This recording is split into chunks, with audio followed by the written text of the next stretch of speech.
My name is Julie. I currently work with my husband, Scott, at his family's small business. This business is managed by my father-in-law, Paul. It's a cozy place with about 5 employees. Paul doesn't get involved much in the daily work.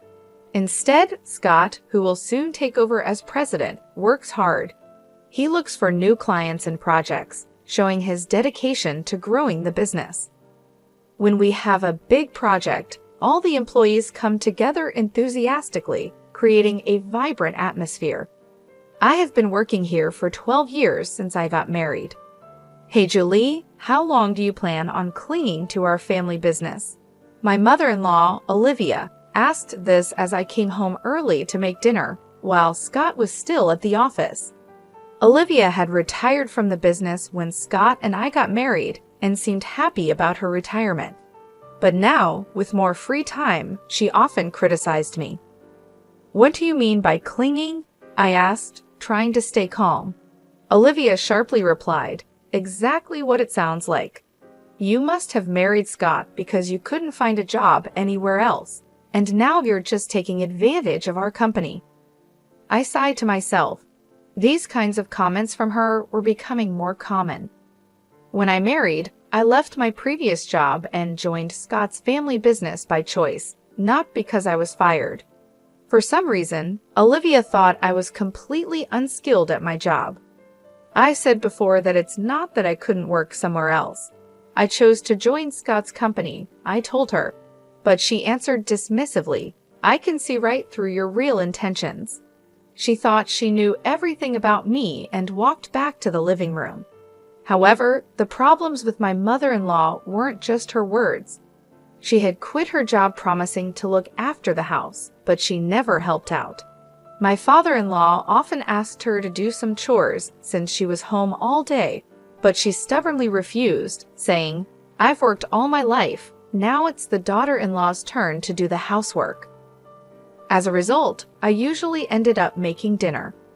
Olivia seemed to make and eat her own lunch as she liked, but she never cleaned up afterward. Each day, as I returned from my errands, the sight of piled-up plates and utensils greeted me, stirring a mix of frustration and resignation within me. Gathering my courage, I decided to address this domestic issue one sunny afternoon. "Olivia," I began hesitantly, trying to sound as diplomatic as possible, "I've noticed the dishes often get left in the sink. It would be really helpful if you could tidy up after your meals. It's just a small request, but it would mean a lot to me." To my dismay, Olivia's response was far from understanding. Her eyes flashed with anger as she snapped, "Are you trying to give me orders in my own house? You're just a daughter-in-law. How dare you dictate what I should do?" Her sharp and unyielding words reminded me of the delicate balance in our family dynamics. "I wish Helen were here instead of you," Olivia continued, her voice laced with a mix of longing and bitterness. Helen, Scott's younger sister and my sister-in-law, was a spirited and ambitious woman. Our encounters had been limited to brief formal meetings, and she was notably absent from our wedding, having canceled at the last minute. I later learned from Scott that she had overindulged with friends the night before and was nursing a hangover, unable to attend. Despite this, Helen pursued her dreams fiercely, relocating to Jersey after her college graduation to dive into the bustling world of fashion design. In an attempt to change the subject, I mentioned Helen's hard work and dedication. "Helen's really making a name for herself in Jersey, working hard in her field," I said, hoping to ease the tension. However, Olivia's views on Jersey were negative. Jersey, that cold, impersonal city. It's no place for someone as warm-hearted as Helen. "And you're from Jersey too, aren't you? Now it all makes sense. You're always so distant towards me." Caught in this tiring conversation, I realized that if I didn't start preparing dinner soon, we'd be eating much later than usual. While dealing with my own frustrations, I managed to stay calm. "Mom, let's continue this conversation later. I need to focus on getting dinner ready, or we'll be eating quite late tonight." With some reluctance, Olivia finally went back to the living room, leaving me alone with my thoughts and the noise of the cooking utensils. Paul and Scott were both aware of Olivia's mistreatment towards me as a daughter-in-law and tried to intervene whenever they saw it happening. However, their efforts seemed to have little effect. Each time they confronted the situation, their faces showed concern and frustration, showing their desire to create harmony in our family. Ironically, whenever Paul and Scott scolded Olivia for her behavior, she took out her anger on me, becoming even more hostile and sharp with her words. Her face, usually kind and gentle, became twisted with disdain, her tone cutting deeper than before. Although I had never been physically hurt, the emotional impact of Olivia's words was significant. Paul and Scott's support had been my comfort, helping me somewhat ignore Olivia's harsh words until then. One morning, just after I had finished cleaning up from breakfast and was preparing to leave for work, something unimaginable happened. In the midst of the morning rush, as I was hurrying, Olivia suddenly exclaimed, "Oh my, what a mess!" And without warning, she poured a bucket of water over my handbag. I was stunned, a mix of shock and anger making me speechless. "What are you doing, Olivia?" I managed to ask, my voice trembling with disbelief. Olivia's response was dismissive, her tone like that of a mischievous child. "Oh, was that your stuff?" "I thought it was just a big piece of trash," she said dismissively, which made me even angrier. "Even if you thought it was trash, who pours water on it? What kind of thinking is that? Now the carpet is all wet. Why would you do something like this?" I was really upset as I quickly took the wet things out of my bag, including important work documents, and laid them on the table. Olivia looked calm and didn't seem sorry or worried about how upset I was. "Because you don't need to go to work anymore," she said coolly. I was shocked. In our living room, filled with morning light, I sat across from Olivia. Her face was colder and more determined than usual. It was as if she had made a decision that would change everything. "Excuse me," I said, confused and surprised. "You've been in this house for 12 years, but now I can finally get rid of you," she declared. Her words hurt me deeply, and her voice had a level of anger and determination I had never heard before. My mind spun and my heart ached. "Getting rid of me?" I asked, unable to believe what I was hearing. Her words made me feel like an outsider in this family. "Actually, my daughter is joining the company, so we need you to leave. Today's your last day. All you have to do is bow your head to your father-in-law and Scott, apologizing for all the trouble you've caused," she said with a mocking laugh. She was using my job to push me out. I had spent years at that job, earning respect and making memories. I was shocked and hurt. My devotion to this family seemed to mean nothing to her. It horrified me not just that she acted this way, but that after 12 years of hard work, she could ask me to leave so her daughter could take my place. It felt like my years of effort were being disregarded. "Really? Are you sure about this? Wasn't Helen working in a clothing store in Jersey?"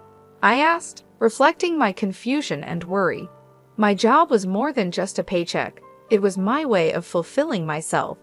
Meanwhile, Helen, my sister-in-law, seemed to have grown tired of city life and decided to come back to the family.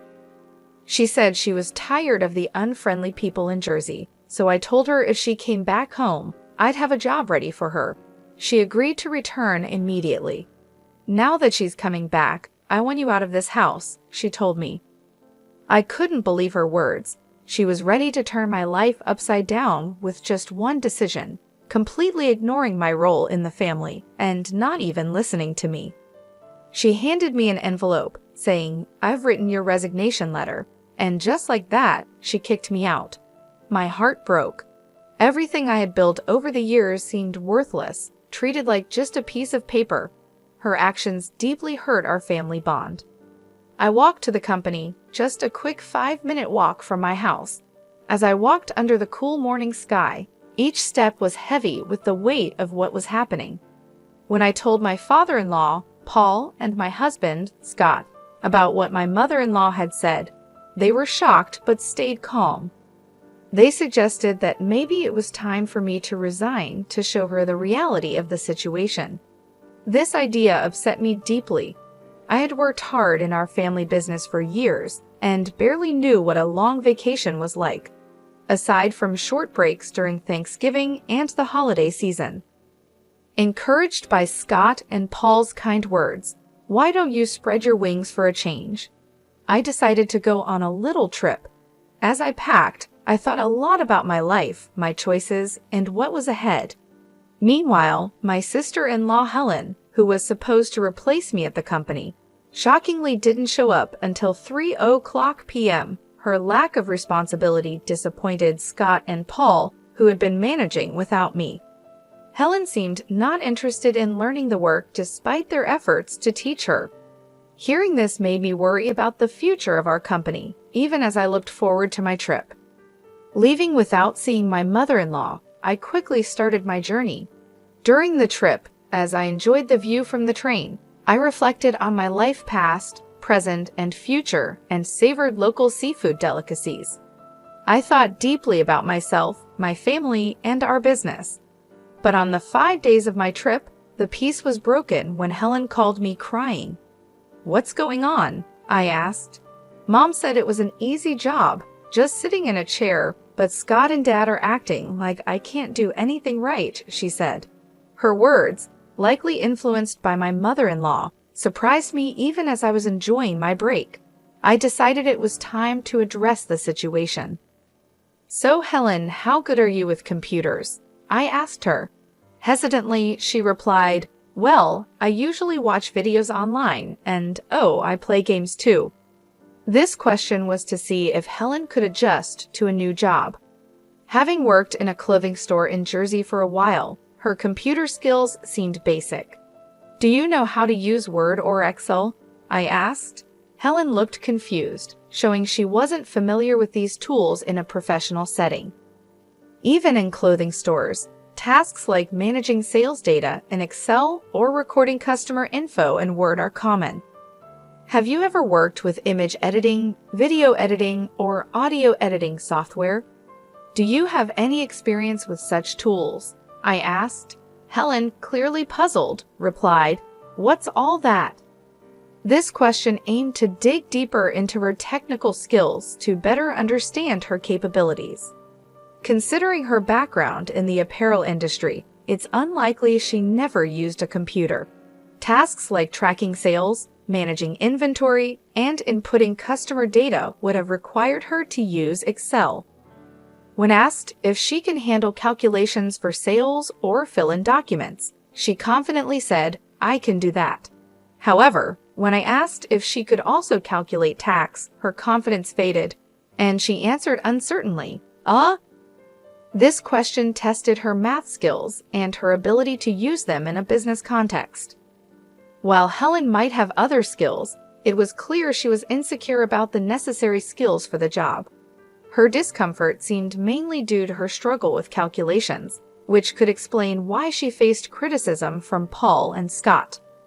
First and foremost, I needed to show my mother-in-law and those who tried to push me out that they were mistaken. "Since you're taking over my job," I began. I told Helen that she needed to handle the accounting tasks well and remember to be professional in her emails, because a casual tone that might be fine with friends doesn't work for business. She would also be in charge of scheduling the staff shifts. Even though our team is small, we carefully consider everyone's time off requests, so she shouldn't just think about what's convenient for her. As I listed these expectations, I could hear her sobbing on the other end of the phone. But I was told I wouldn't have to do anything. "Why are there so many tasks?" "I didn't come back home for this," she said, and then abruptly ended the call. Over the next 4 days, I decided to enjoy sightseeing in Jersey, the place Helen had left. My time there showed me that not everyone in Jersey is unfriendly actually. Finding someone as cold-hearted as my mother-in-law and Helen seemed rare. A week after I left my job, I returned to my in-laws' house. When I arrived, Olivia, looking very upset, confronted me angrily. How dare you make my daughter cry? You won't get away with this," she yelled, her eyes full of anger and misunderstanding. She tried to grab me, but Scott and Paul quickly stepped in to calm her down, though her anger didn't seem to lessen. Scott sighed deeply before saying, "Helen is upset because she was scolded for trying to boss her employees around despite not being able to do the job right. It's not Julie's fault. Besides, Julie hasn't been here for a week, so she couldn't have upset Helen. Mom, you really need to stop these groundless accusations." But Olivia kept blaming me. "It's because of her. This woman is the reason for Helen's trouble," she claimed, her voice emotional and filled with baseless suspicions. "Where is Helen, by the way?" I asked, looking around the living room, but Helen was nowhere to be seen.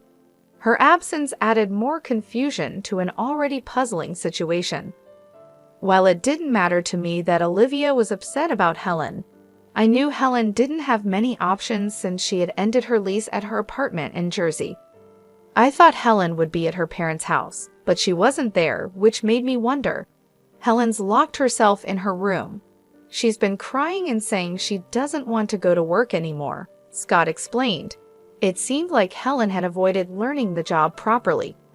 It was understandable, though, because she didn't have the skills needed to replace me. "You've been turning Scott and Paul against me, haven't you? Otherwise, they wouldn't say the company ran better with you than with Helen, who can't do the job," Olivia accused me sharply. Her words were filled with long-standing misunderstandings and prejudices, leaving me completely baffled. She seemed to have always seen me as an opponent, her words reflecting years of wrong ideas. Scott let out a heavy sigh, his face showing his tiredness and frustration with the complicated emotions in our family. He had tried many times to clear up the misunderstandings among family members, but it didn't seem to work very well. "Mom, I know it might sound odd coming from me, but Julie is truly exceptional at her work. She's certified in bookkeeping and her secretarial skills are top-notch. Moreover, she's studied Spanish and even has experience studying abroad. When it comes to dealing with multiple languages at our company, Julie handles everything," Scott said with a sense of pride. His mother, Olivia, looked very surprised. She had assumed that I quit my job as soon as I joined the family, so she had no idea about my contributions and achievements at work. "What? That sounds like something straight out of a TV drama," I thought, recalling my college days. I was so focused on getting various certifications that I immersed myself in my studies, so much that I barely had time for clubs or a romantic relationship. It was during this busy time that I met Scott, who came to my company for business. As I found myself sharing the story of how Scott and I first met, I realized that this wasn't what Olivia wanted to hear, so I quickly got back to the main point. In short, I was responsible for a lot of tasks at the company, from handling accounting to scheduling, working with other companies, and managing employee shifts. Thanks to that, I could reach out to other businesses for deals, making the work environment much more comfortable than when Olivia was around. Scott added this, leaving Olivia speechless in amazement.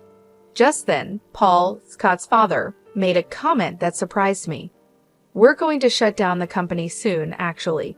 Helen made a big mistake. Even though she was supposed to prepare some documents, she decided to handle phone calls because it seemed more fun.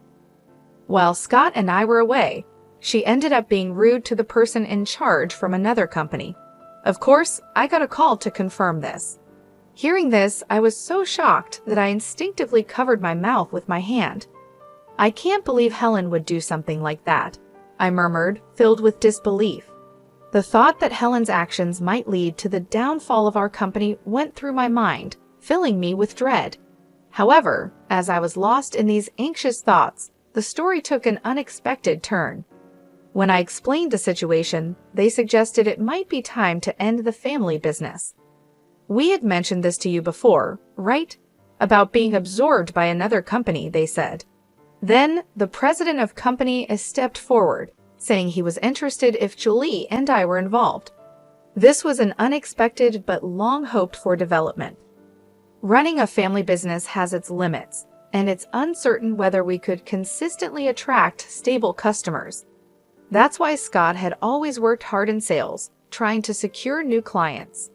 Being absorbed by a larger company could mean having a steady base of customers. The future, once uncertain, suddenly seemed to have a bit of hope. However, this news only brought relief to me, Scott, and his father. Scott's mother suddenly opposed the idea, saying, "That's not acceptable. Scott must become the president. This company is ours, isn't it?" I was surprised by this sudden change. It seemed that more than a stable future, Olivia was concerned about maintaining the prestige of being part of a company president's family. "And you're telling me he's not going to be the president anymore? Absolutely not acceptable," Olivia exclaimed passionately.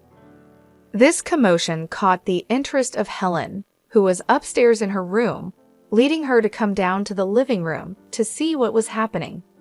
In response to the chaos started by Olivia, Paul spoke up calmly but firmly, "I am divorcing you, so either way, you will no longer be part of this executive family.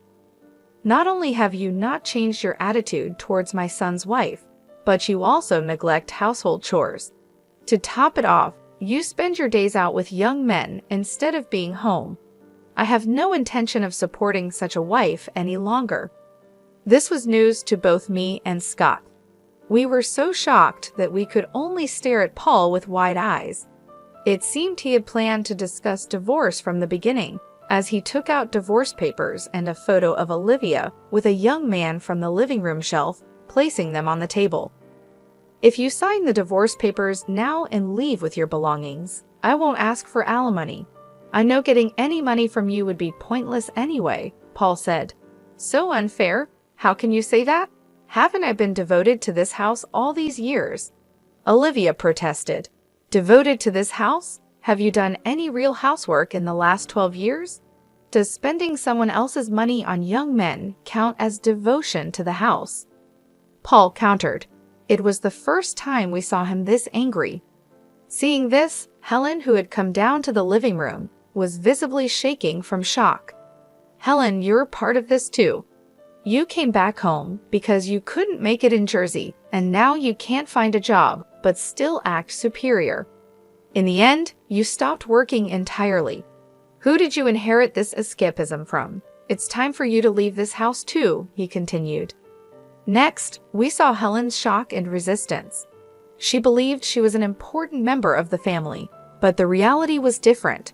"Wait a minute, Dad. Mom might be a lost cause, but I'm your precious daughter, right?" she said. The family conflict deepened as Helen tried to assert her place, revealing her betrayal towards her mother. "Helen, are you betraying me now?" Olivia exclaimed, feeling betrayed by her daughter at the last moment. However, as the two started to argue loudly, Paul sternly silenced them with a shout. "If I just kick you out, it'll cause trouble for everyone, so I've asked an acquaintance to take you in. They'll be here soon to pick you up. Get your minimum belongings ready." Left with no choice, Olivia and Helen began packing their belongings. Then, an acquaintance of Paul arrived to take Olivia and Helen away. The person who came to pick them up was running a factory with dormitories, and it seemed they would be working there.